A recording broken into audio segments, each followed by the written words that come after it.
Corbanca, un banco que se mueve contigo. Bienvenidos todos. Aquí llega gente despierta que despierta a otra gente.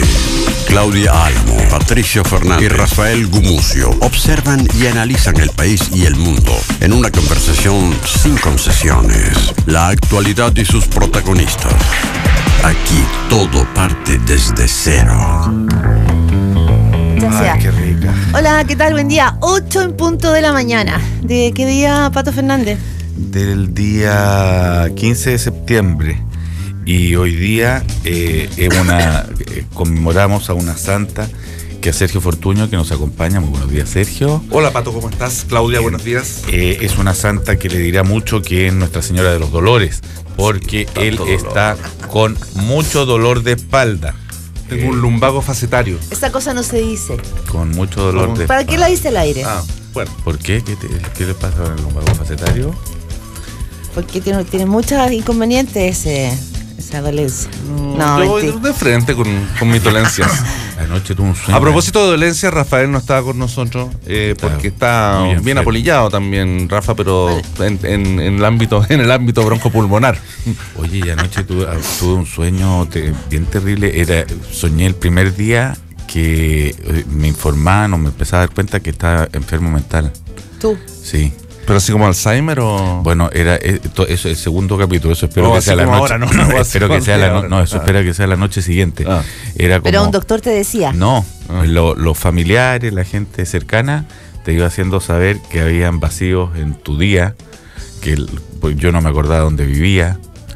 Y era el primer momento en que empezaba ya a percibir eso, que debe ser una experiencia que ve la película Alice, sí. Que es tremenda, pero tiene que ver con el Alzheimer prematuro, que fíjate que uno cree que son casos muy aislados y no son tan aislados. Alzheimer de personas de 40 y tantos que empiezan lo que todavía me queda para el segundo capítulo es si esos periodos de olvido eran sencillamente Alzheimer o esquizofrenia, que en lo que yo hacía cosas que no recordaba. Tenía brotes que después no recordaba. Claro, que no sabía lo que hacía, porque me encontraba con algunas señas de cosas que había hecho en ese periodo de olvido. Despertaste muy aliviado, me imagino, despertaste despejado mentalmente. O inquieto. Bueno, mañana vamos a saber la segunda parte de este sueño. ¿Cómo sigue esta historia? ¿Esquizofrenia o Alzheimer? Sépanlo mañana. La mínima hoy día será de 10 grados, la máxima de 16. Y la presidenta Michelle Bachelet se reunirá esta mañana con los timoneles de la nueva mayoría. Los líderes oficialistas que están citados para las 7:45 en La Moneda brindarán su respaldo a la mandataria tras su baja en aprobación en las encuestas, como para subirle la encuesta, y tocarán temas como el proceso constituyente y la reforma laboral. Van a hacer una encuesta entre ellos, ¿no? Aquí tienen 100%. Pero otra cosa de los presidentes de partido, menos mal que están, fíjate, porque la mayoría, todos los presidentes de partido se acaban de ausentar al Te Deum clásico que se hace para las fiestas patrias, y que lo instruye y lo lidera Monseñor Esati. Todos tienen que estar en su región y están todos de viaje. Nadie va. No va el presidente del PPD, no va Isabel Allende, no va Jorge Pizarro. Entiendo que ni siquiera va el presidente de la UDI o de Renovación Nacional, pero de la nueva mayoría, ninguno de los presidentes de partido va al Te Deum. Mira, estate quieto, Esati. El gobierno anunció la formación de un comité de ministros para realizar los cambios al sistema previsional. La presidenta Michelle Bachelet recibió ayer el informe de la Comisión Bravo, que contempla las propuestas globales y específicas para mejorar las pensiones. La instancia ministerial va a elaborar un proyecto de ley con medidas de corto plazo. Esto tiene bastante que ver con el paro de funcionarios de los aeropuertos, que tiene el 90% de adhesión. Quieren cambiarse de AFP. Muchísimos vuelos suspendidos y las grandes empresas están bastante agobiados porque en el fondo no tienen ninguna manera de incidir en este paro de la DAG. El canciller Heraldo Muñoz rechazó la acusación venezolana por intromisión en el caso de Leopoldo López. A través de un comunicado, el Ministerio de Relaciones Exteriores manifestó que bajo ningún concepto puede considerarse como una intervención en los asuntos internos, una expresión respetuosa sobre los derechos humanos y garantías fundamentales en otro país. Vamos a expandir la noticia.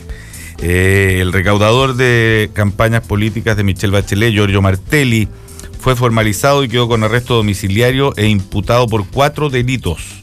la primera formalización de cargos en la causa que alcanza a personajes vinculados al oficialismo. Incluyó al exdiputado Alejandro Zule, Clara Benzán, David Flores, además del expresidente de RN, Claudio Eguiluz, fue formalizado y quedó con arraigo nacional y firma mensual. Y tras una intensa jornada de reuniones, que es lo que les contábamos recién, los dirigentes de los trabajadores de la Dirección General Aeronáutica Civil y representantes del gobierno no lograron llegar a un acuerdo, por lo que unos 3.800 funcionarios comenzaron una movilización de advertencia a contar de las 00 horas de este martes y se va a extender por 24 horas.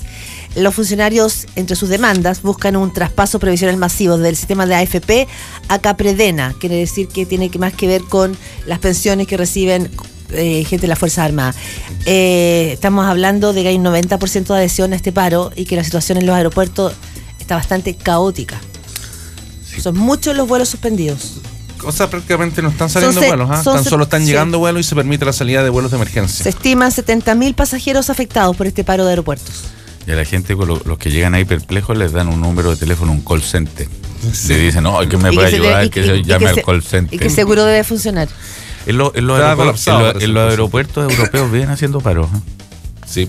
Y todo el tiempo uno se encuentra con paros, lo digo para si parece que fuera una cosa como barbárica. Esto es lo más normal que podría pasar. ¿En Chile? En Europa. En siempre. Europa. Es como lo más desarrollado que podría como lo más desarrollado que llega al país. Somos país de la OCDE.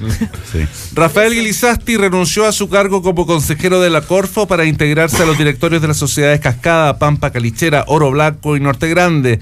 Guilizasti asume la presidencia de las sociedades, convirtiéndose en el reemplazo de Julio Ponce Lerú, quien la semana pasada presentó su renuncia a estos directorios por motivos personales, según sus palabras. Hay bastante polémica, no tanto, la polémica está más bien puesta en la reforma laboral y las indicaciones que el gobierno y la oposición pero ha habido cuestionamiento respecto del traspaso de Guilizasti desde la Corfo a Cascadas. ¿Por qué? Porque hay temas puntuales en conflicto entre uno y otro, y algunos hablan de si acaba de haber trasvasije o no de información privilegiada. Vamos a hablar de eso en un ratito. Ascienden 8-13 a 22 los refugiados muertos en un naufragio frente a las costas turcas, y entre las víctimas se encontraban 4 niños. Los inmigrantes intentaban llegar a la isla griega de Kos. Además, otras 211 personas fueron socorridas por los guardacostas. En el lugar continúan las operaciones de búsqueda y rescate. El ministro alemán del Interior, Tomás de Maizière, planteó la posibilidad de reducir los fondos estructurales de la Unión Europea a los países que rechazan el plan de cuotas de distribución de refugiados. Según la autoridad germana, los países que rechazan las cuotas son países que reciben muchos fondos estructurales europeos. O sea, mira, está bueno. No se los merecen, dice el ministro del Interior alemán. Está bonito. Alemania es el país que más se la está jugando con los inmigrantes. Se las traen los alemanes. Son rigurosos.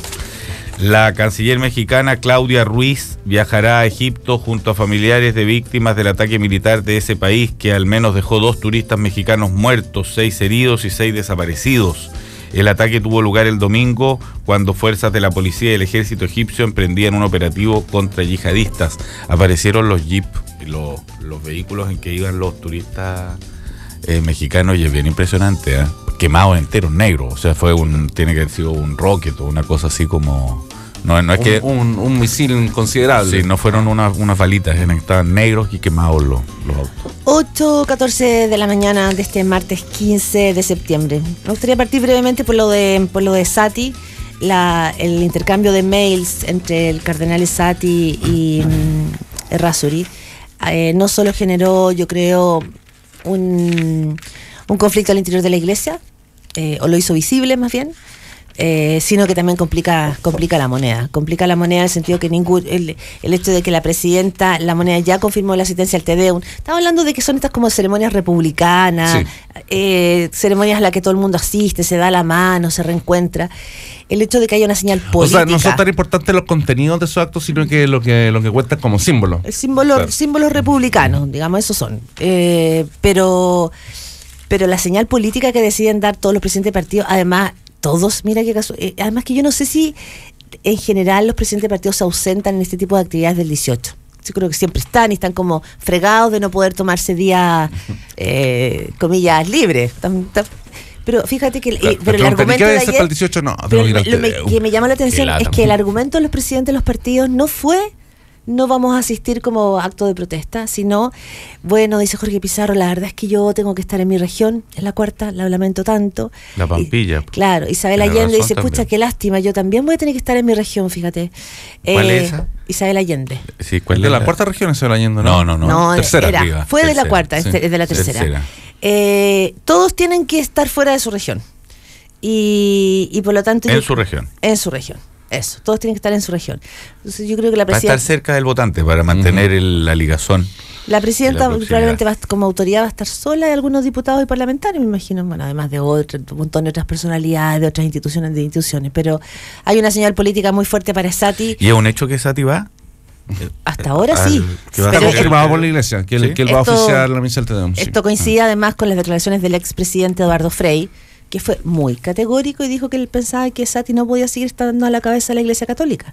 Entonces, yo encuentro que es bien raro que una vez que se desprestigia profundamente el pastor, como le está sucediendo, ya está terminando de sucederle a Sati, y como le ha sucedido a Barros en Osorno, la Iglesia persista en mantenerlo ahí más allá de lo necesario, porque estamos hablando de, habría que discutir a quién responde, digamos, principalmente. ¿Es como un dominador puesto desde las alturas o es más bien un representante y un orientador de la Iglesia, que es el pueblo de Dios, como dicen los creyentes? Bueno, esa bolita está echada, y yo creo que los que piensen que hay que esperar que amaine la crisis y que de aquí a 2 o 3 semanas Monseñor Sati ya va a haber pasado la tormenta, yo creo que aquí se está abriendo una fisura un poquito mayor.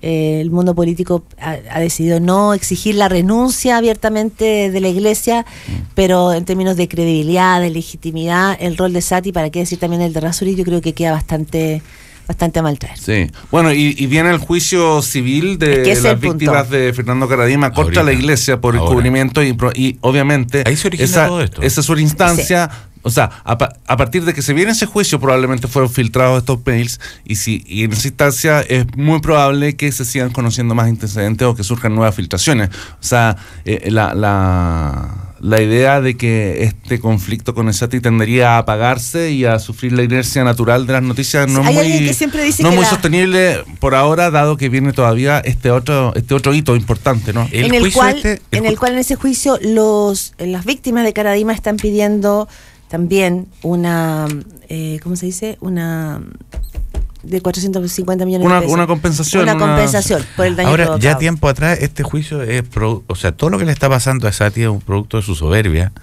porque este juicio no estaría, y todas estas filtraciones no se habrían producido, si en el momento en que los querellantes le ofertaron hace ya meses atrás, quisiera que pidiera perdón a nombre de la Iglesia, como reconociendo un error, a nombre de toda la Iglesia, no solo los curas que estaban ahí, él lo hubiera hecho, y se negó. Y en ese momento vinieron los acusadores y dijeron, nos vamos a la demanda civil. Entonces nos vamos a esta demanda civil, porque aquí sí había, o sea, lo que no quiso reconocer Sati es lo que ahora estamos viendo todos los chilenos, que es que sí había una responsabilidad más institucional. O sea, no eran solo los que estaban directamente involucrados, sino que había un ocultamiento, etcétera. Y aquí las va a pagar caro. Esa por una parte. Tema 2, porque ayer fue un día bastante movido en noticias. La reforma laboral, muchos dicen, y creo que lo han dicho varios invitados acá, que bueno, todas las reformas que ha llevado adelante el gobierno son potentes y estructurales, pero muchos dicen que la madre de todas las batallas, ideológicamente hablando, es la reforma laboral y también la educacional. Y también la tributaria. No, la tributaria la ven más como una reforma técnica y de recaudación. Han dicho, porque el FUT también era la madre de todas las batallas. Han visto que en cada nueva reforma que se plantea es la madre de todas las batallas. Pero lo dice a nivel ideológico. ¿Y la Constitución? Es la madre de todas las batallas. El proceso constituyente, entiendo que le van a cambiar el calendario también. Estaría quedando para octubre ahora. Sí, exactamente. Pero en términos de reforma laboral... No, pero a lo que se refiere, Pato, es que cualquier reforma puede ser vista como la reforma maestra, donde se juega toda la disputa ideológica de los bandos que conforman el sistema político chileno. Imagínate tú cómo se le va a llamar, si esta es la madre de todas las batallas, cuando se discuta en algunos de sus aspectos, cosa que tiene aterrado a medio mundo, que se algún aspecto del derecho a propiedad, O sea, eso ya es la madre de todas. Bueno, cada reforma. La abuela de las batallas. El asunto es cómo resistir hasta el último momento en cada una de las madres de todas las batallas. Pero es evidente, y es cosa de mirar la historia reciente, que cada gobierno decide cuál es la madre de sus batallas. Para Ricardo Lagos Escobar, la madre de sus batallas fue la reforma a la salud y tener que negociar y soltar el Fondo Solidario. Cada gobierno, Obama en el gobierno anterior tuvo una madre de todas sus batallas. Cada gobierno lo dice insistentemente, va diciendo. Pero ¿quién dice que es la madre de todas las batallas? ¿El gobierno o la oposición que no quiere esto? No, lo han dicho aquí gente del oficialismo. Algunos, varios de los que se han sentado en este programa, consideran que si uno mira los contenidos de esta reforma y las cosas que están en juego, esta es una de las batallas más ideológicas. La reforma tributaria fue ideológica, sí, pero tenía más que ver también con aspectos técnicos, y como ahora esa reforma se va a, comillas, perfeccionar, está como al lado. En términos ideológicos, la discusión hoy día, y hay que ver lo que ha sido el tensionamiento en las relaciones de la oposición y del gobierno, una oposición además que tiene poco manejo y poca fuerza para hacer el gallito. El gobierno ayer presentó 60 indicaciones, el ministro Valdés salió a decir, por favor... La oposición, ¿no? El gobierno 60 y la oposición, Andrés Alamán y Ana Larraín, presentaron 100 indicaciones. 100. Se supone que hay un punto en disputa que tiene que ver con el derecho a huelga y si se va a contratar o no reemplazo interno. Pero si la oposición está presentando 100 indicaciones y el gobierno 60, quiere decir que estamos aquí en un choque más potente, no son aspectos técnicos. A eso voy. Pero de todas esas indicaciones, ninguna se hace cargo del punto que es el protagonista de la disputa, que es el reemplazo interno. Bueno, sí. El gobierno... Evidentemente de la 160 porque el gobierno no presentó ninguna indicación relacionada con el reemplazo interno y dijo, no vamos a presentarla. O sea, por ese lado sabía porque ya no era necesario, parece, por otros detalles que tenía el proyecto original, ¿no? Lo que establece el proyecto es que un dueño de una empresa que está en huelga, lo que podría llegar a hacer es, para ciertas funciones, poner trabajando a gente que no se haya adherido al paro, que está en otras funciones, dentro del mismo lugar. O sea, no podría, por ejemplo, si hay un paro en un retail en La Serena y ese retail tiene locales en Copiapó, no se puede llevar la gente de Copiapó a trabajar a La Serena. O sea, tendría que ser dentro de la misma planta, digamos. Y esa es la figura que es lo más similar a el reemplazo interno en huelga, que parece una figura bastante razonable también. O sea, desde un punto de vista de lo que dice la letra del proyecto, no se ve tan distante a la figura del reemplazo interno. Pero hubo un minuto en que esto también según Osvaldo Andrade, de hecho, parece que está solucionado al interior del proyecto original. O sea, que es como una pelea que el viernes fue un día clave en esa discusión. El viernes en el Senado se discutió y ingresó la posibilidad de que el reemplazo interno pudiera ser parte.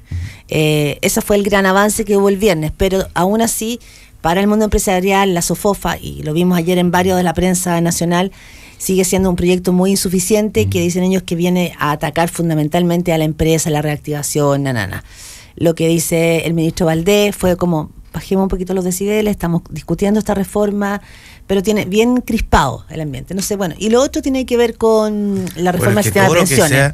Mira, esto tiene que ser inteligente y hecho con racionalidad, pero es bastante natural que todo lo que sea darle poder a los trabajadores, a los dueños del capital, les resulta bastante hostil. O sea, todas las discusiones que estamos teniendo, como tú decías, Claudia, son ideológicas. Y tendrán una traducción técnica que tendrá que ver cómo salir del entuerto sin crispar los ánimos más de la cuenta y sin cargarse por un lado más excesiva, pero son todas ideológicas. Como el ánimo está bastante crispado, lo decía ayer Ricardo Lagos Escobar, estuvo en un encuentro del Consejo General del PPD, dice que estamos en una crisis política, según dice el expresidente, la crisis política más profunda que hayamos conocido. ¿En la historia de Chile? Recientemente. En lo último. No, claro, en los últimos. No creo que no va a ser peor que la crisis del 73. Pero él da cuenta de algo que algunos lo tiran más como... Lo alivianan un poquito más. Y la crisis política...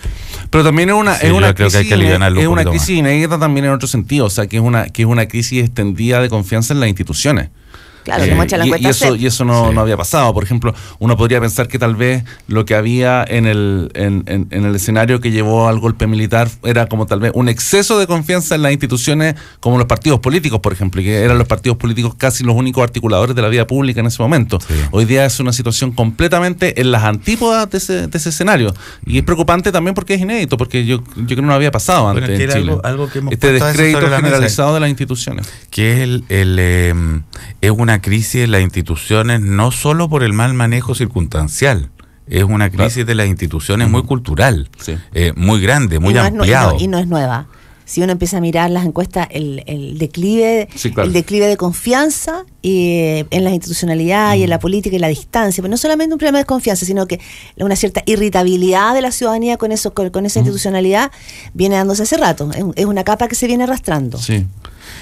Oye, me llamó mucho la atención, me llamó mucho a propósito del, no sé si la institucionalidad, un Twitter de José Antonio Cast, que lo encontré casi un poquito irresponsable, fíjate. ¿Qué dice? Decía, lo voy a buscar para ser muy puntual, pero así como, bueno, la presidenta ahora está en el 20% y cada vez suenan más los rumores de que no terminaría su gobierno.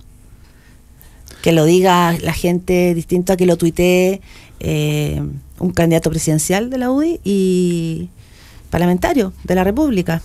Y dicho como saboreándose. No sé si saboreándose, no puedo calificarlo, solamente... Ahora, es bien raro, esa teoría, fíjate que tendría...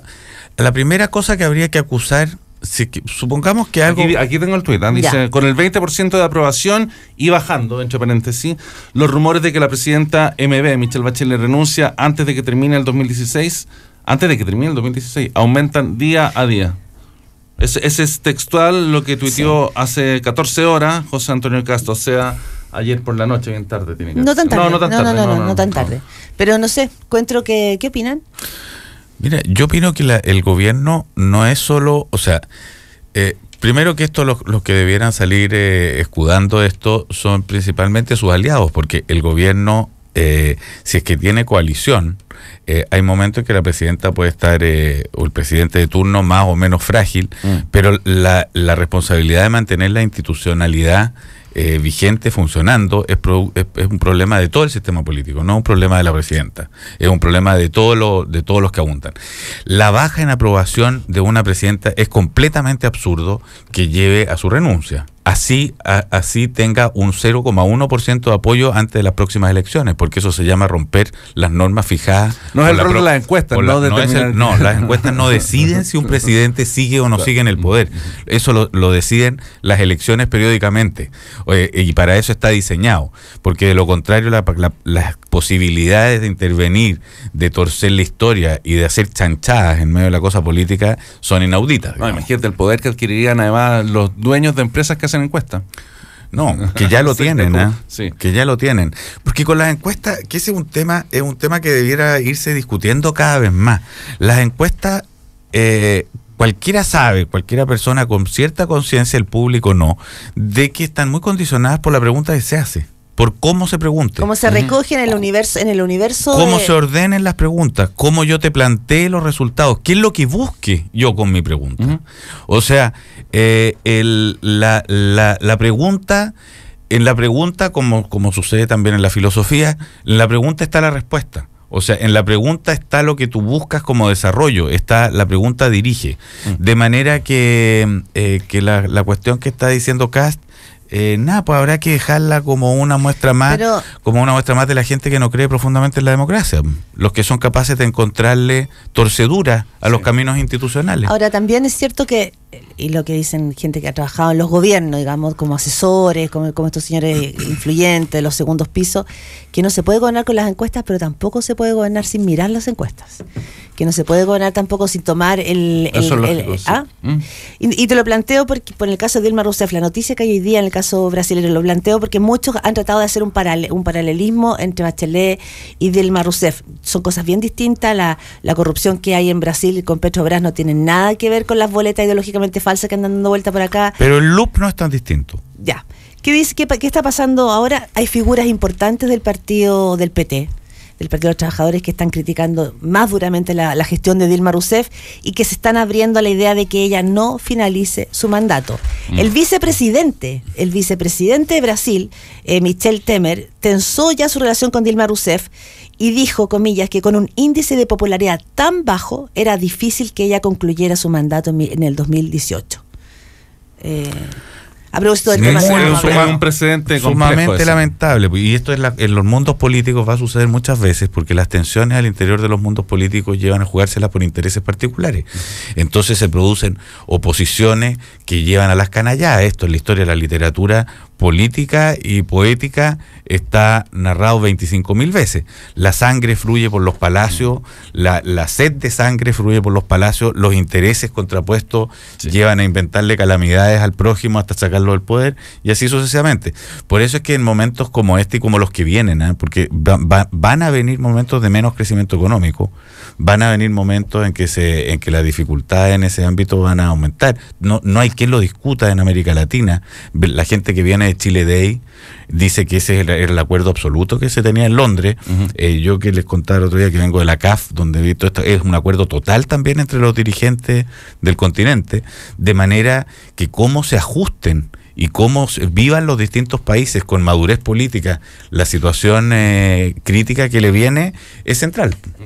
Ahora, lo que sí, Pato, yo creo que, y Claudia, en las democracias contemporáneas, donde la opinión pública tiene un peso bien relevante, que no es un peso institucionalizado, porque no puede serlo por definición, sí, tal vez regímenes presidencialistas tan marcados, rígidos como el nuestro, no sean lo más apropiado. Y en lo que viene como en el discusión... caso de Brasil, en el caso de Brasil es un sistema presidencialista como el nuestro. Es federal, pero Dilma Rousseff es al mismo tiempo jefa de Estado y jefe de gobierno. O sea, en ese sentido es parecido. Pero mira, otra cosa... no existe la división entre un jefe de Estado, que sería la figura del presidente, y un jefe de gobierno, que sería... Otra cosa que pasa con las aprobaciones de las encuestas, con las aprobaciones estadísticas así instantáneas. Sebastián Piñera llegó a tener el 20 y tanto, terminó con el 50 y tanto. Michelle Bachelet en su gobierno anterior terminó con el 80, llegó a tener menos de 30, en torno al 30. O sea, los movimientos... Los ciclos, y Lagos también. Los movimientos, Lagos también, los movimientos, y Frey también. Sí. Los movimientos de esta... y ese es un argumento muy terminante para que no se digan las estupideces que está diciendo Kast. O sea, pueden haber cosas, tendencias que bajan, suben, etcétera, y eso no es razón suficiente para romper la institucionalidad. O sea, cualquier político sabe que la opinión pública hoy, más que nunca, esa opinión pública que decía este es mi gobierno y por lo tanto lo voy a apoyar hasta el final, sea como sea, esa opinión pública no existe hace muchos años, hace varias décadas. Esta es una opinión pública muy líquida, elige un presidente, lo puede dejar caer al poco rato y después se puede volver a reencantar. Esta es una opinión pública muy líquida. Lo que llama la atención, y por eso planteaba lo del tuit de José Antonio Kast, que además es candidato presidencial de la UDI. ¿Es candidato presidencial, José Antonio candidato presidencial? ¿Y qué apoyo tiene para osar ser candidato presidencial según su propia lógica? No sé. ¿Qué apoyo tiene en la encuesta? ¿Cómo le dan la encuesta? ¿Cómo le dan la encuesta para que solo piense? Yo creo que es súper delicado tratar de sacar ventajas cortas, porque insisto, también los sondeos de opinión muestran que hay una derecha en el suelo, es cosa de ver además su mayoría política, no existe, en las últimas elecciones les fue pésimo, no lograron retener el poder siendo gobierno, y la República se cuida, y yo creo que si la tiene que cuidar alguien es esa clase política que la ciudadanía la siente tan autocentrada, tan mirándose el ombligo, tan preocupada de sus propios intereses, tan enajenada. La República se cuida. Y los llamados a cuidar la República son los propios personeros que son parte de la institucionalidad. Ellos son los que tienen que hacer el esfuerzo de cuidar las palabras, de empezar a generar confianza, de tomar el paquete de medidas del señor Engel y no tratar de ponerle letras chicas, sino que de verdad hacerse cargo de la desconfianza de la ciudadanía. En ese sentido, encuentro que más bien por ahí quería plantear lo de José Antonio Oye, Kast. Está interesante el tema venezolano. Venezolano. Ayer mandó una carta, o se publicó en el diario El País, una carta que la firmaba Ricardo Lagos y Eduardo Frey. Sí. Una carta que me pareció estupenda, dicho sea de paso, en la que hacían un paralelo además en cómo Chile en algún momento había requerido también de la solidaridad internacional para combatir una dictadura y detenciones y denunciar su atropello de los derechos humanos. Todo esto a propósito de la detención de Leopoldo López, en Venezuela, donde él está supuestamente por promover la violencia, sinónimo que ellos le dan al hecho de haber participado y convocado a manifestaciones en contra del gobierno de Maduro. Ahora fue condenado a Leopoldo López 13 años producto de estas cosas, y el mundo se está manifestando. ¿Cuál es la discusión ahí que ha venido? Porque ahora le respondió también la Cancillería venezolana a Heraldo Muñoz. Heraldo Muñoz le contestó a su vez a la Cancillería, le reclamó, digamos, considerando esto que era una injerencia. Heraldo Muñoz se defendió. Ahora, dentro del espectro de reacciones de cancillerías ante la situación de Leopoldo López, la de la Cancillería chilena fue lo más cauta posible. Pero no Maduro... una condena directa tampoco. El Partido Socialista también se esgrimió al principio de que se respetaba la soberanía del país, pero desde el punto de vista de la Cancillería. Entonces también como que Maduro está sobre reaccionando respecto de la declaración de Muñoz, o está canalizando en Heraldo Muñoz toda la reacción que sí ha tenido el sistema político Maduro chileno. está sobre reaccionando en un montón de temas, según dicen muchos a estas alturas, con la esperanza de no hacer elecciones a final de año. De tensionar las fronteras con Colombia, de detener a Maduro y generar un clima, etcétera. Según algunos, la apuesta sería llegar a decir, al momento de las elecciones, está todo tan enredado, está todo tan dificultado y tan tensionado que parece que no va a ser posible. Bueno, ahora mismo se volvió a generar un nudo de tensión entre Colombia y Venezuela. Colombia dice que hay aviones venezolanos que están empezando a intervenir en su territorio, y Nicolás Maduro mandó a decir que no, que estaban sobrevolando y solamente mirando su frontera. No. Sí, sobrevolaron unas zonas militares. Además, claro, y eso lo que hace ahí es simplemente alimentar. Y Maduro ahí fue muy duro también con Chile, como que lo acusó de una injerencia de intromisión indebida. Son 8:31 de este martes 15 de septiembre. Aprovecha y paga todo con tus tarjetas de crédito Corbanca de 3 a 12 cuotas sin interés y participa por uno de los 5 viajes a Brasil que en septiembre Corbanca tiene para ti. Mientras más usas tus tarjetas, más posibilidades tienes de ganar. Algunos van más lejos desafiando sus límites, su propio equilibrio, y con ello consiguen lo inalcanzable. Si eso es lo que te mueve, necesitas el partner perfecto. All New Mazda 2, desafía lo convencional. Infórmate y descúbrelo en mazda.cl/drive2be. Con un nuevo Galaxy S6 Edge Plus, descubre más detalles, pantalla más grande con un tamaño perfecto y fácil de usar con una sola mano, más diseño, Dual Edge Display, bordes curvos y delgados que te darán una experiencia visual inmersiva, carga más rápida en 90 minutos, tendrás la carga completa. ¿Estabas esperando más de tu smartphone? Descúbrelo tú mismo. Nuevo Galaxy S6 Edge Plus, el futuro es ahora. Y a propósito de Samsung, si quieres ganar cámara fotográfica Samsung de primera línea, ¿qué hacemos, papito? Métete al concurso Santiago en 20 años. Tú tienes fotos, por ejemplo, el 98, ese día que tomaste una foto de Santiago tan linda, esa panorámica del Mapocho. Estamos premiando a las mejores fotos de los últimos 20 años de Santiago. La puedes tomar ahora o puedes sacarla de tu disco duro y ingresa a radio0.cl y para enterarte más sobre este concurso con que celebramos los 20 años de Radio Cero. 8:33 de la mañana. El corte y volvemos a Desde Cero. En Radio Cero, Desde Cero. Cualquiera puede tomar una foto, pero si no vas por ella, si no te ensucias las manos, si no te rompes las rodillas y no te arriesgas para capturar ese momento único, este auto no es para ti. All New Mazda 2. Desafía lo convencional. Infórmate y descúbrelo en mazda.cl/drive2be. Mazda. Respalda y garantiza Derco. En Radio Cero son las 8:34 minutos. Son 34.990. ¿Paga en efectivo o con tarjeta? Con tarjeta, en 12 cuotas. En septiembre vas a querer pagar todo entre 3 y 12 cuotas sin interés con tus tarjetas de crédito Corbanca y participar por uno de los 5 viajes a Brasil para 2 personas. Mientras más las uses, más posibilidades tienes de ganar. Bases y detalles de esta promoción en www.corbanca.cl.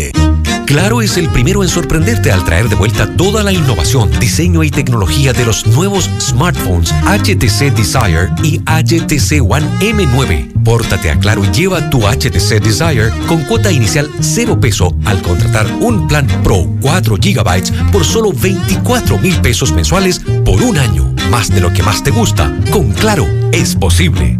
En Radio Cero, desde cero.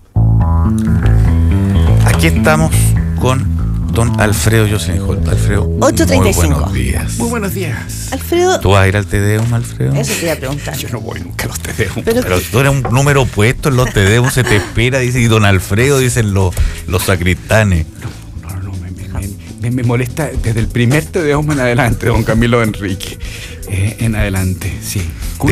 ¿Debieran acabarse los Tedeum o no? Hace 200 años que se debieron haber acabado. Pero concedámosle a Camilo Enrique porque entonces la cosa era rara.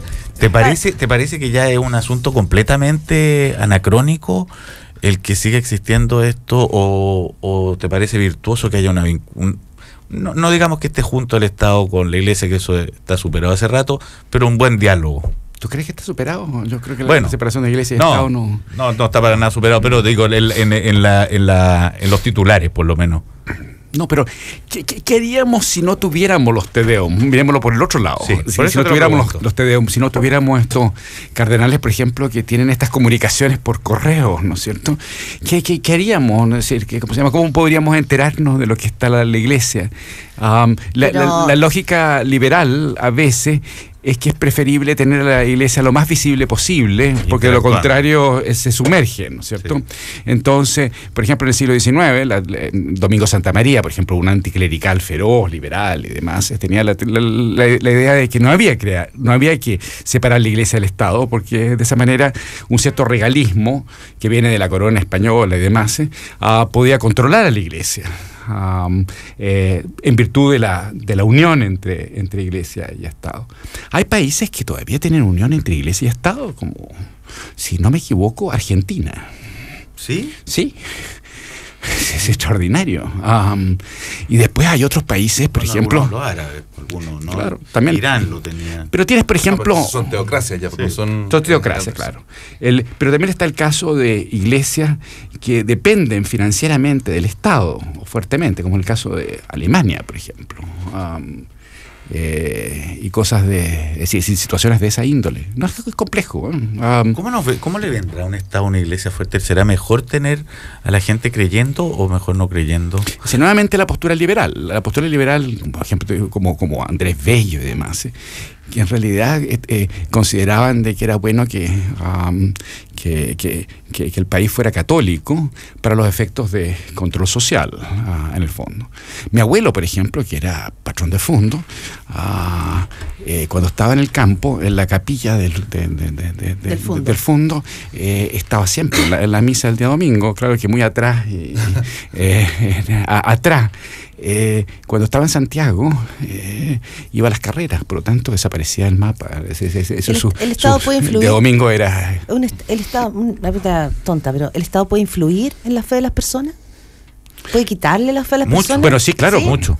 Sí. ¿Cómo? París vale una misa. Enrique IV, que era hugonote, es decir, era protestante, se convierte al catolicismo para acceder a la corona. Y por lo tanto los Borbones en adelante toman esa postura. Y no una postura pluralista. Fidel Castro durante décadas tuvo prohibida la religión en Cuba y te detenían si es que se entraban en la iglesia y las iglesias perdieron su público, cosa que retomó, y de eso estaba pensando cuando se hacía la pregunta. Cuando fue Juan Pablo II, muchos coinciden en que fue para Fidel un encuentro impresionante. O sea, se encontró con un personaje que lo subyugó y salió en la Plaza de la Revolución junto con Juan Pablo II. Estamos imaginando el personaje más distante que podría haber en la iglesia para esto, pero esa visión de santidad revolucionaria con este discurso católico podía funcionar y recomenzó toda una historia del cristianismo en Cuba. Sí, pero yo no me refiero a si el Estado puede prohibir, o sea, evidentemente el Estado puede prohibir la religión en una dictadura,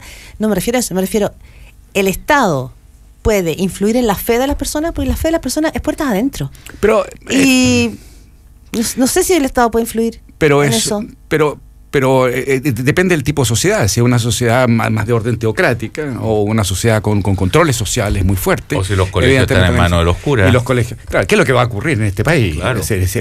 Cada vez más. ¿Qué va a ocurrir? En la medida de que desaparezca la educación pública, y se está viendo eso, vamos a vuelvan gratuitos los colegios cristianos. Y no puedan tener lucro, porque así es. Para los privados hay un desincentivo en ser sostenedor de colegio, pero sí para la iglesia hay un incentivo mayor. Por supuesto. Dado que ahí el objetivo no es lucrativo, sino que ideológico, pedagógico. Alfredo Josenhor, los mails de Monseñor Sati y de Errázuriz, ¿te sorprendieron?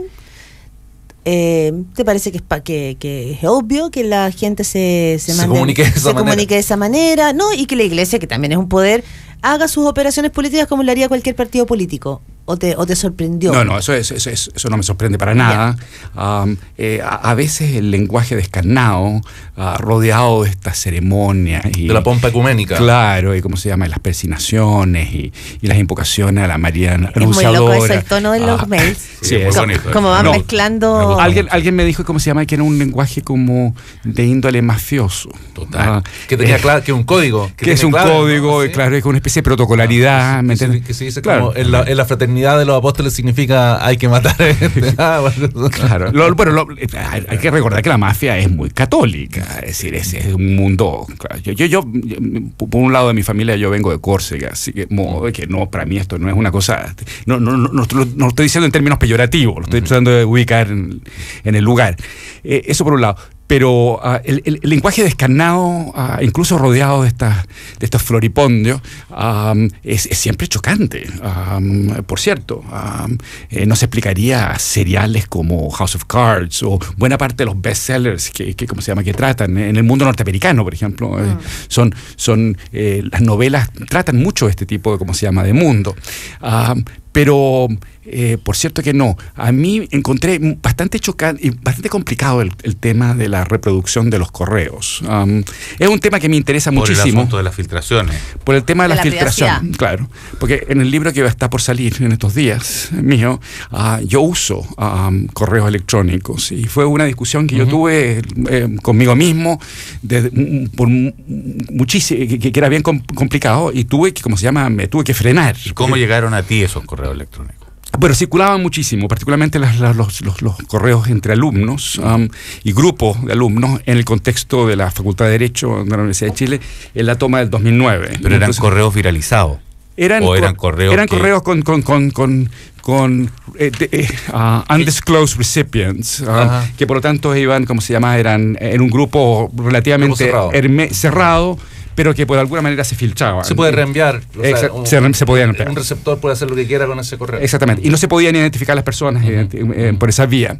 Por lo tanto, había un elemento, había ese tipo de correos, pero también había otro tipo de correos que eran bastante más complicados. Por ejemplo, en que yo emplazaba a ciertas personas durante la toma del 2009 y les preguntaba cierto tipo de cosas, y dado que había una confianza entre ellos, y en mi caso, me contestaban con una honestidad enorme. Entonces la pregunta es si yo podía usar esos mails. Con esas personas en el tiempo yo corté relaciones, justamente por razones que tenían que ver con la toma. Y por lo tanto, no era cuestión de que yo tenía que volver sobre esas personas y decirle, ¿puedo yo utilizar se llama el mail? Que era la manera. Entonces, ¿qué ocurría ahí? Es decir, ¿podía yo utilizarlas o no? Y ahí la discusión es... ¿Qué concluiste? Que era, la discusión era bastante ambigua si uno consultaba a los abogados, porque a veces se equiparaba los correos a una llamada telefónica y por lo tanto no podía ser pinchada, seguro. Y por el otro era correspondencia, y en cuyo caso era mucho más laxa. Pero el límite, según dicen en este debate, es si aquello que es publicado tiene o no interés público. Claro, ese es un medio. No, eso es un criterio. Eso es un criterio. Claro. Sí. Pero por el otro lado también está el criterio que se llama de la privacidad. No, la discusión ética. Que incluso, es decir, ¿qué grado de publicidad, de publicidad pueden tener privados que son muy públicos? También está ese problema. Bueno, el punto es que puse a 3 abogados que miraran el libro, al final de cuentas, y me recomendaron, en muy pocos casos, en general estuvieron de acuerdo con la selección, y después yo volvía a mirarlo y fui un poquitito más autocensurador. Adicionalmente, fui más cauto incluso que los abogados que me dieron pero y hay todo tipo de juegos que se pueden hacer. Sí, porque por ejemplo, hay un caso en la cual yo le pregunto si un profesor, que es muy importante, financiaba o no financiaba con plata a los alumnos. En el correo está la respuesta. Yo simplemente planteo la pregunta. Claro. Saca las conclusiones. Sí. Es que además aquí hay otro lío, pero nos estamos alejando de los curas, pero es un tema interesante. Tiene que ver con la libertad de expresión. Sí, porque si esto tú lo expandes, digamos, ya al mundo, por ejemplo, literario, y la historia también, de pronto hay valores que se ven superados, a los que la ley ni siquiera les da abasto.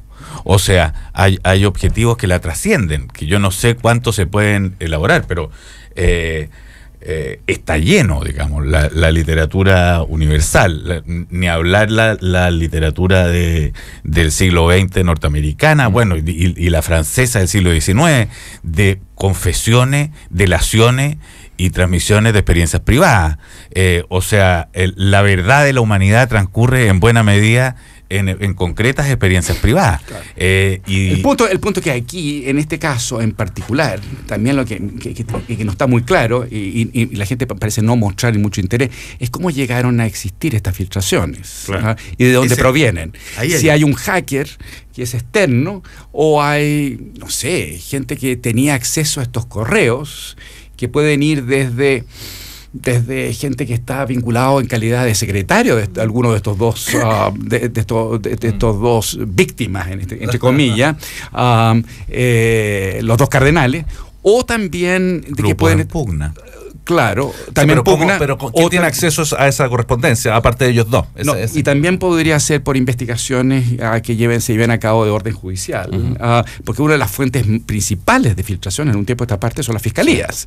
Si uno cae pero no ha habido incautaciones en la iglesia de computadores, no sé si es la vía, o sea, no sé si esa es la fuente, en otros casos sí. O sea, ese es un las punto. Investigaciones judiciales son una fuente de filtración. En todos los otros casos, en el mundo laico, por llamarlo de alguna manera así, son la principal fuente de filtraciones. Ahora, también está la posibilidad de, ¿cómo se llama?, de que son los abogados involucrados. Ahora, esos abogados... los abogados involucrados en el juicio, los querellantes a los curas, por supuesto, están involucrados. Sí, están pero ¿qué habrán? ¿Qué dice que ellos accedieron a algunos de esos mails. No, lo han dicho. No, a ver, de los mails, de las filtraciones de mail son un tema. Pero aparte de las filtraciones de mail, están los documentos que se enviaron desde el arzobispado al Vaticano. Ya, esos documentos, muchos de esos han llegado a la defensa. ¿Por qué medios? Misteriosos medios. Otra cosa son los seguramente voluntarios del interior de la misma curia. Ahora, es enredoso y interesante el tema también que se produce con esta cosa tecnológica de que desaparece de verdad la vida privada. Absolutamente. ¿Y qué se hace con eso? Absolutamente. El otro día me estaban contando, esto debe ser obvio para mucha gente, pero a mí no dejó de ser chocante, de que pueden controlar las conversaciones que pueden estar ocurriendo en una sala con los celulares totalmente apagados. Así es. Este celular puesto aquí, claro. Alguien puede estarnos escuchando a nosotros. Escuchando todo lo que está ocurriendo. Aunque esté apagado. Aunque esté apagado. Sí. Mentira. Sí. Claro. Entonces, imagínate que eso ya es absoluto y total. Tú sabes que, perdón, otro ejemplo al respecto, cubano, nadie conversa con celulares en la mesa.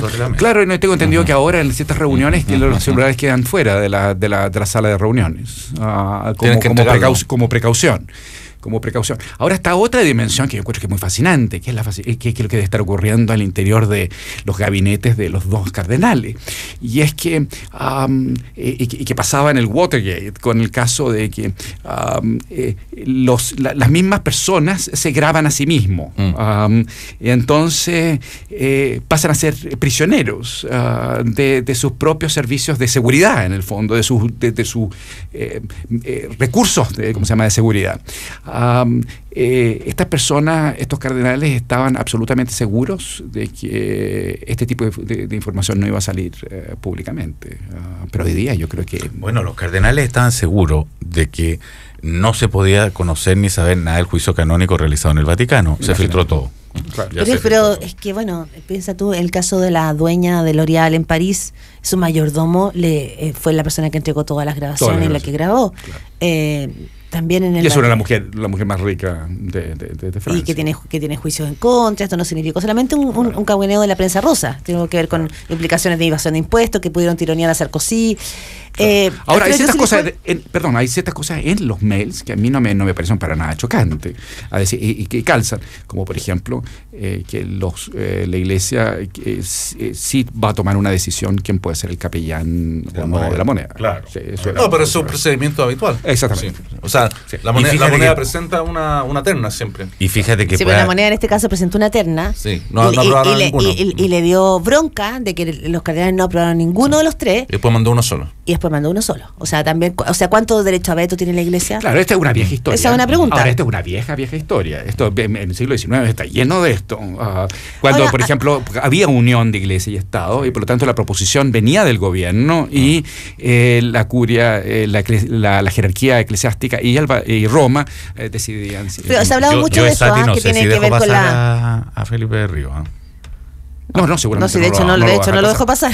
No, por eso. Ahora, voy a decir una cosa con respecto a Felipe Berrío, independientemente, bueno, yo no le tengo mayor simpatía, para nada, pero por ejemplo, ese es otro tema, la infiltración y o llamémoslo el posicionamiento de ciertos grupos eclesiásticos, congregaciones en concreto, en distintas instancias, se toman en distintas instancias. Por ejemplo, en la Facultad de Derecho de la Universidad de Chile, el Techo para Chile y ese tipo de instancias de orden jesuítica, es decir, la pastoral, por ejemplo, la pastoral de la Facultad de Derecho de la Universidad de Chile, que es una institución laica, está absolutamente tomada por jesuitas. Bueno, y es sabida la amistad de Michelle Bachelet con el cura Montt.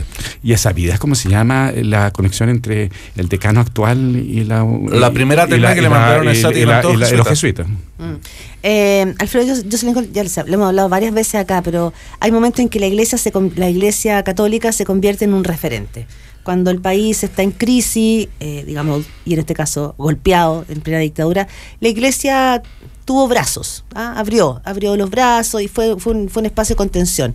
Hoy tenemos, recogiendo las palabras del Lago, una crisis política muy profunda, instituciones debilitadas. ¿Cuánto afecta que la Iglesia aparezca también dentro del mismo... ¿Tenemos una crisis política muy profunda? Sí, absolutamente. ¿Por qué? Bueno, depende. ¿Por qué es tan profunda, digamos? Bueno, desde el momento que se viene anunciando esta crisis en función del desapego y la anomía de buena parte del electorado que no participa. Y hemos llegado a un punto donde hoy día tenemos el 60% de las personas que no votaron en la elección pasada. O sea, la crisis es profunda a la vez desde la elección. Desde el momento de la elección. No, desde los años 90. En cuanto que ahí se veía subir en forma constante esta abstención. Esta abstención era... Hay que recordar que para el 88 y para la primera elección presidencial, la participación ciudadana en este país fue extraordinaria. Claro, va a terminar con una dictadura. Sí, claro. Pero es que eso me parece interesante. Entonces, si hablas de crisis profunda, ¿la ves desde cómo la ves? ¿Dónde encontramos el inicio de la crisis profunda? Es un factor en cuanto a cómo se llama la ciudadanía y la participación ciudadana. El otro me parece que es la crisis del presidencialismo. Hay democracias modernas y estables donde la norma es una baja participación. O sea, pero tienen estos mismos problemas. Y también Estados Unidos con baja popularidad de los presidentes. Eso sí. Caso peruano, por ejemplo, donde cuando un presidente sobrepasa el 20, como que destapan champán. Estamos llegando a 10. Claro, el caso de Rousseff en Brasil. Y el caso de Obama. El caso de Obama, que descendió considerablemente. Muy fuertemente. No sé si son solo esos índices los que permiten, que son síntomas de inestabilidad, o la inestabilidad es... Pero Sergio, yo creo que también... estructural, finalmente. No, habían otros problemas. Y yo creo que es más estructural, porque miremoslo al revés. Veamos situaciones como, por ejemplo, el presidente Uribe, al contrario, en los años 80-90, llegó a tener una popularidad del 70%, 80%. La señora Bachelet llegó a tener el 80%. El señor Lagos, después de haber caído fuertemente, repuntó extraordinariamente. Entonces, a mí me parece que estas cosas medio ciclotímicas también son un problema. Es decir, a mí 80% de apoyo a un presidente de la República es eufórico. O puede ser una dictadura. En el caso de Uribe, en Colombia, tenía ciertas connotaciones. Pero también es cierto, porque tú en el caso de Toledo, en Perú, Toledo estaba haciendo una buena gestión económica, tenía el país ordenado y tenía un 15% de apoyo. Claro. O sea, también si generan en el caso de Dilma Rousseff, o el caso de Sebastián Piñera. O Sebastián Piñera. Claro, en el caso nuestro. Oye, pero retomemos esto que tú decías, la crisis del presidencialismo. Sí. A ver, hagámosle sus tiempos. Yo creo que ahora con Bachelet eso asume una realidad muy concreta. ¿Le parece? Muy concreta. Sí. O sea, yo creo que ella de facto hizo una cierta renuncia al presidencialismo. Pero eso, ya, pero para llegar después. Pero tú dónde, a ver, ¿cómo verías cómo pondrías, digamos, la historia del último tiempo de crisis de presidencialismo? ¿A qué te refieres? Yo creo que el punto de inflexión claramente es el punto de inflexión es definitivamente Lagos. Nuevamente. Yo de un tiempo a esta parte lo estoy mirando todo antes de Lagos y después de Lagos. ¿Por qué? ¿Como que Lagos vulnera la figura de la presidenta, dices tú? No, yo creo que las extralimita. Entonces cuando tú los extralimitan. ¿Cómo la extralimita? Él es la encarnación del presidencialismo claro, que tiene las clases claras, las cosas claras, y tiene autoridad y demás.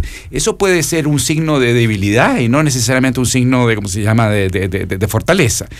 Les doy un ejemplo reciente. Por ejemplo, el triunfo de Jeremy Corbyn como líder del Partido Laborista es un triunfo de la izquierda más de punta al interior, pero puede llegar a significar el fin del, que le vaya muy mal al Partido Laborista. El aislamiento de esa misma izquierda. Exactamente, claro. Por lo tanto, puede ser un triunfo pírrico, de alguna manera. Entonces, yo el presidencialismo de Lagos, por ejemplo, lo veo como un fenómeno que puede ser de orden pírrico al final.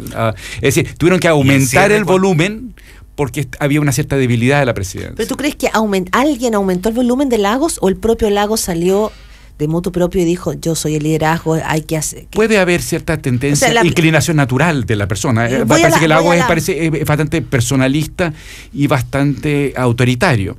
Pero cuando Lagos, por ejemplo, le pone la condición en esa candidatura posible... De ir a primaria. Claro, de ir a de que él iba a tener... él iba a establecer la nómina de los candidatos, iba a revisar la nómina de los candidatos de los partidos políticos para el Congreso. Francamente, es decir, estaba diciendo de un presidencialismo fuertísimo. Le hicieron una feroz tapa de parte, los partidos políticos. Ahí se miraron ojo y ojo, y el que perdió fue Lagos. Clarísimamente. Está casi de nuevo en eso. Ya, ¿y de ahí en adelante? Ahí en adelante me parece, de que la señora Bachelet es otro hito en la medida de que tiene esta actitud tan encontrada y tan fuertemente encontrada con los partidos políticos. Ese es un signo de un presidencialismo de corte populista o de corte caudillesco.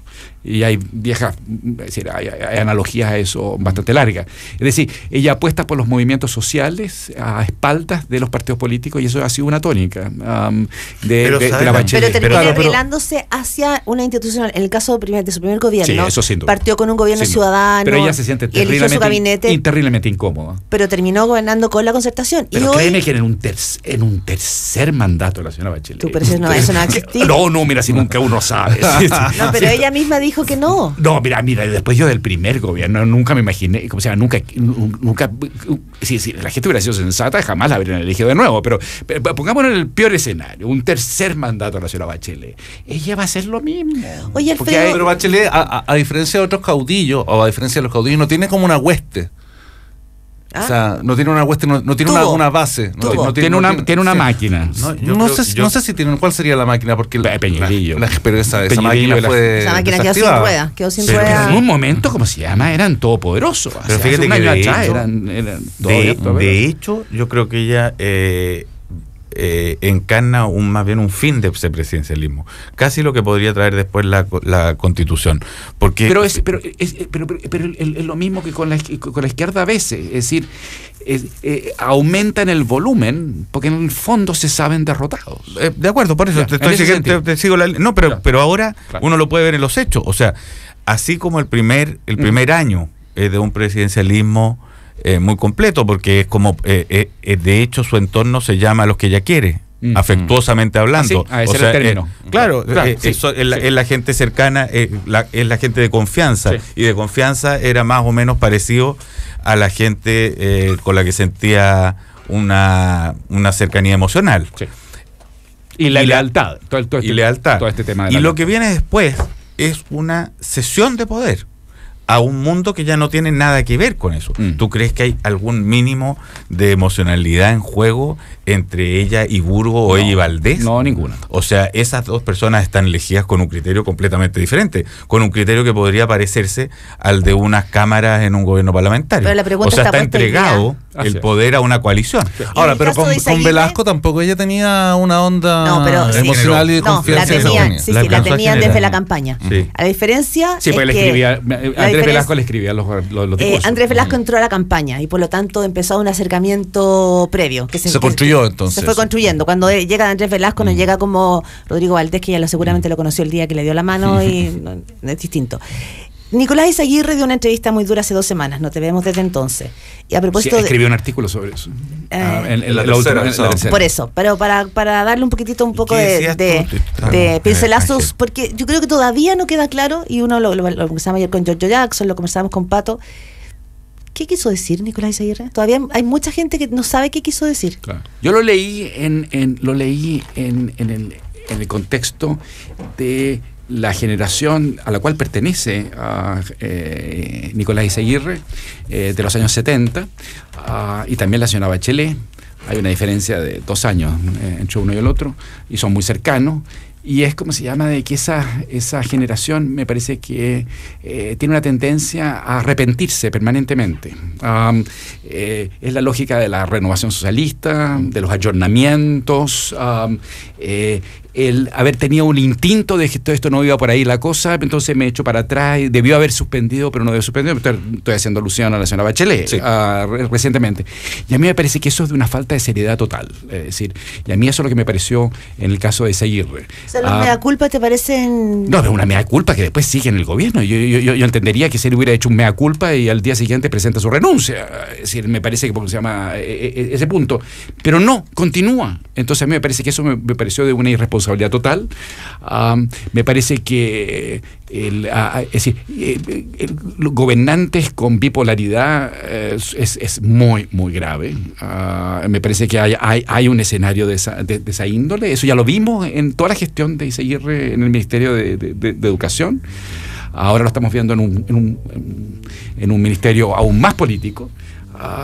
Y lo que me parece más grave es la alianza entre las nuevas generaciones y esta generación. Es una alianza entre papás y hijos. En el fondo es Nicolás Izaguirre y la generación de Giorgio Jackson, aunque por mucho que Giorgio Jackson reniegue hoy día, pero en realidad ahí se armó. Sí, recordemos que Nicolás Izaguirre trajo a cuánta revolución democrática, lo llenó entero ese ministerio. Los 350 militantes de revolución, los 500 militantes de revolución democrática, 300 entraron a la administración pública.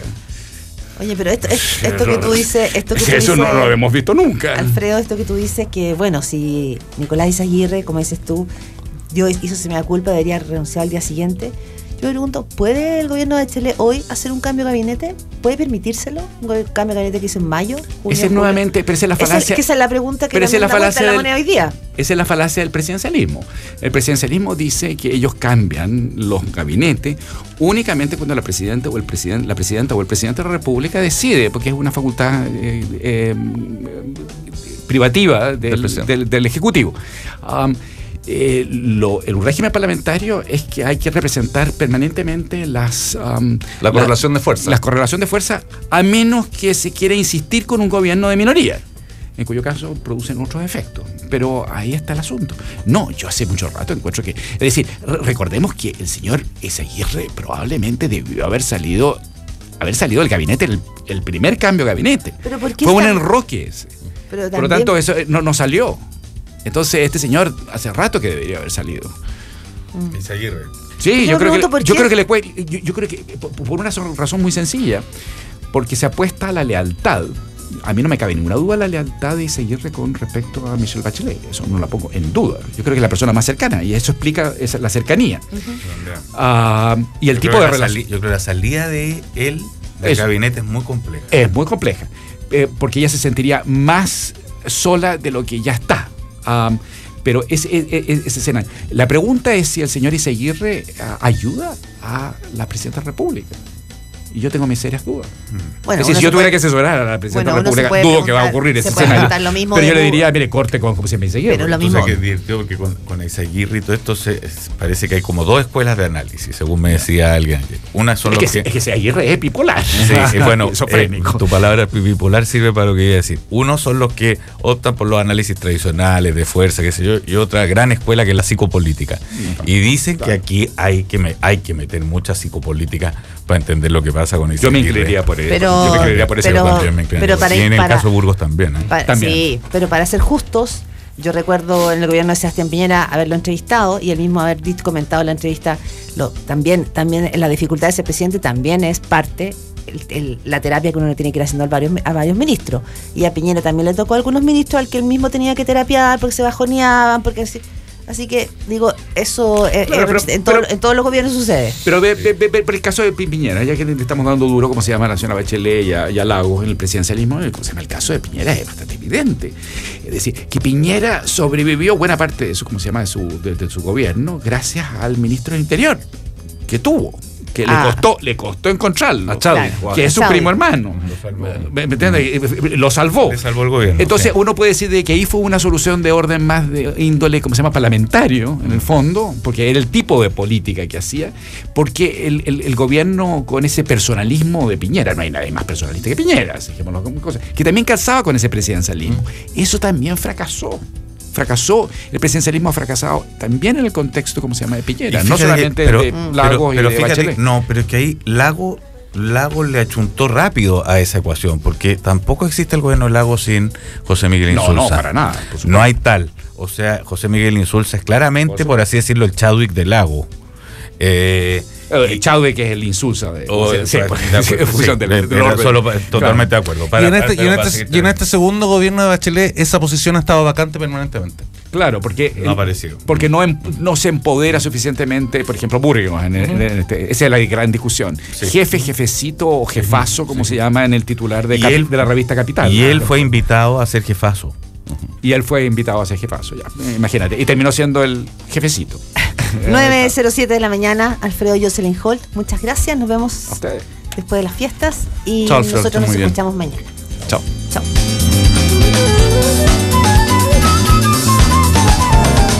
Desde Cero fue presentado por All New Mazda 2. Desafía lo convencional. Corbanca, un banco que se mueve contigo. En Cero son las 9:08. Si se te queda pegado un streaming romántico, deberías subirte al 4G de Movistar. ¡Ay, ella! Por el Tinder con más match, el trending topic, ella.